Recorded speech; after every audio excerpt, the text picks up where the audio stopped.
buying property can often be an arduous process, and especially so in a tight market.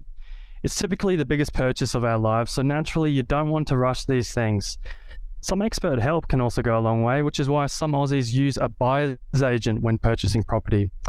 Now, joining us to tell us more about this service is the CEO and founder of Cohen Handler Buyers Agents and star of Luxe Listings Sydney, Simon Cohen. Simon, welcome to the Savings Tip Jar podcast.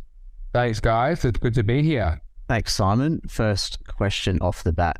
So we'll do a bit of buyer's agent myth busting. So what are some myths that you want to talk through and bust about buyer's agents? And do you only need a buyer's agent if you're sort of buying at the luxury end of the market? Yeah, well, I think there's two myths. I think one is that I guess you need a buyer's agent only if you're buying a luxury property, which is not the case. The majority of the properties our company buys, and we're Australia-wide, are everyday properties for everyday people. And so there certainly isn't an entry level or price point in which you need to be at to use a buyer's agent.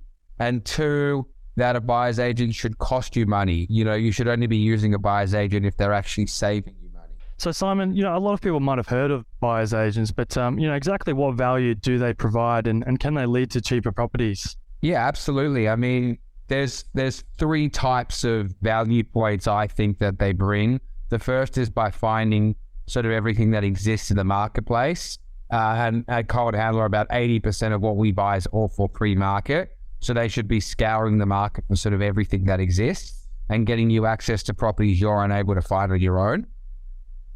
They should be doing all the due diligence and research around the property, coming up with what they think it's worth and why they think it's worth that. Is it a good street? Is it a good building? All the due diligence points. And three, they should be negotiating the lowest price possible for you by putting a strategy in place to make that happen.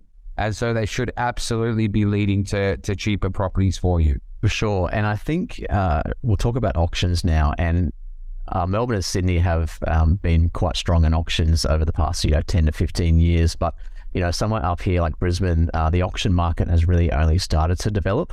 And a lot of people might be wondering how they can kind of win at an auction, what strategies they should use. And is that something that buyer's agents can help with? And how do you advise clients who are looking to buy a property at auction? Absolutely. I mean, I advise them to use us, that kind of version. The thing about an auction is strategy plays a big part of it, right? You need to read the room. It's kind of like a poker game. You need to see who's running out of money, who's got a lot more steam left in the tank. Is the property on the market or is it on the market? How many players are left? So, without giving away all of my secrets, there definitely is strategy to it. And it is definitely about reading the room and knowing who's there and who your competition is. And if it is even worth buying at auction, if it's worth trying to buy it before auction, if it's better to let it pass in after auction.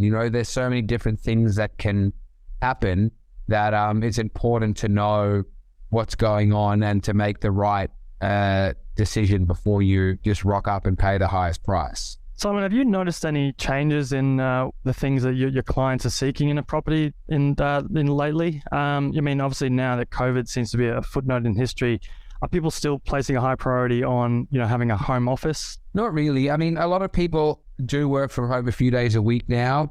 But an office has always sort of been part of it. Since COVID hit, we're buying a lot more sort of rural or holiday or coastal type houses for people. But as far as just sort of standard families, it is typically just the family home or the apartment with a bit of a workspace. It hasn't changed too dramatically.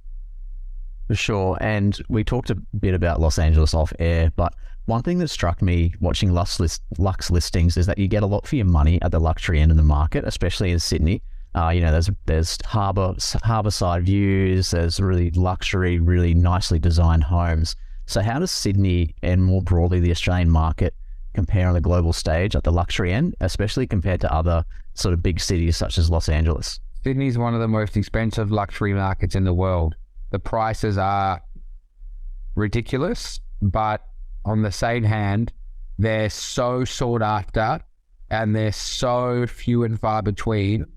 And our market dips so less frequently than anywhere else in the world that is the reason why.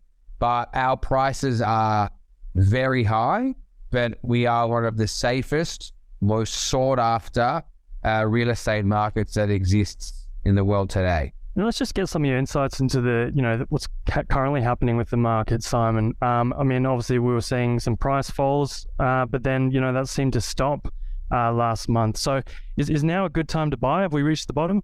If I knew where the bottom was, I'd be on a beach somewhere, with all due respect. But I think you can never pick the bottom. You never will be able to pick the bottom. You can pick opportunistic times, and we're in an opportunistic time. I think if we're going to be 6 months into the future, you would have missed the opportunity. So it is certainly a good time to buy in my mind. You talked about the Australian market being robust and quite safe on the global stage. So that's even with, 10 consecutive rate rises, the big elephant in the room there. But what trends have you noticed so far in 2023 with the first sort of 4 months underway? And what do you see playing out for the rest of the year and maybe even into 2024? Well, in New South Wales, there's been a stamp duty exemption for first home buyers under $1.5 million. So the up to $1.5 million market has been incredibly strong. Anything 1.5 to sort of 5 has definitely weakened, but then the 5+ market's been really strong. So I haven't noticed a huge difference, but except for the fact that we've been buying a lot more deals than we have been seeing in the past few years. I was just going to say, Simon, I mean, obviously, when you're a buyer's agent, maybe affordability isn't a huge concern when you're acting as agent for luxury properties. But you talked about, Sydney, for example, being, the most expensive market in, almost the world. Do you see, any resolution to the affordability problem in the near future? Or if not, what should governments be thinking about doing?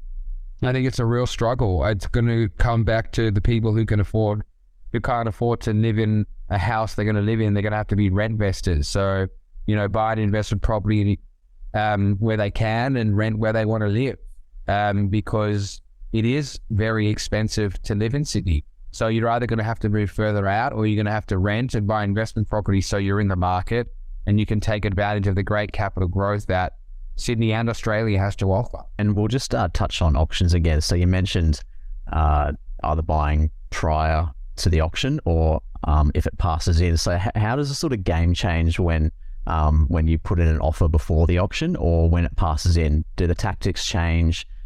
Is that when the real game starts? If it passes in, then the power goes to the buyer always. For sure. And I think that's sort of all we have time for on the Savings Tip Jar podcast. We'll let you get on with your Easter festivities. And Simon Cohen, thanks for joining us on the Savings Tip Jar podcast. Cheers, Simon. Thanks for having me, guys. Thanks.